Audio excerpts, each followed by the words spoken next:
Bagaimana rasanya? Dibuang ke tengah laut dalam keadaan tangan terikat dan tubuh dibungkus plastik, banyak orang mungkin tidak akan mampu bertahan. Namun kisah yang satu ini benar-benar pernah terjadi di selat Malaka pada tahun ke-1998. Tokoh yang mengalami kejadian itu adalah Ishak Daud, salah satu tokoh yang cukup dikenal dalam sejarah konflik Aceh. Saat itu, Ishak Daud berada di Malaysia bersama dua rekannya, Syahrul Syamaun dan Burhan Syamaun. Mereka kemudian ditangkap dalam sebuah operasi rahasia. Setelah menjalani penahanan dan pemeriksaan, ketiganya dibawa menggunakan kapal menuju perairan Selat Malaka. Namun yang terjadi berikutnya jauh di luar dugaan. Mereka tidak dipulangkan melalui jalur resmi.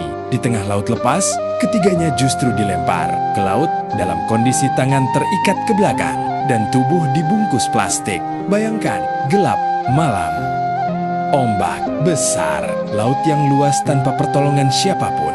Dalam kondisi seperti itu, peluang untuk selamat hampir tidak ada. Tetapi Ishak Daud dan Syahrul tidak menyerah. Dengan sisa tenaga yang mereka miliki, keduanya berusaha melepaskan diri dari ikatan yang membelenggu tubuh mereka. Mereka terus berjuang di tengah ombak yang ganas. Hingga akhirnya, sebuah papan kayu yang hanyut di laut menjadi harapan terakhir mereka. Papan kecil itu kemudian digunakan untuk bertahan hidup. Berjam-jam mereka terombang-ambing di tengah Selat Malaka. Kedinginan, kehausan, dan kelelahan terus menguras tenaga mereka. Namun mereka tetap bertahan. Sayangnya tidak semua bernasib sama. Burhan Syamaun, rekan yang bersama mereka sejak awal, tidak berhasil selamat dan hilang di tengah ganasnya arus laut. Sementara Ishak Daud dan Syahrul terus berjuang hingga akhirnya berhasil mencapai daratan di wilayah Bengkalis, Riau. Mereka berhasil lolos dari maut, tetapi perjalanan mereka belum berakhir. Dalam kondisi tubuh yang sangat lemah, keduanya kembali diamankan oleh aparat setempat. Meski begitu, kisah bertahan hidup di Selat Malaka itu kemudian menyebar luas di kalangan masyarakat Aceh.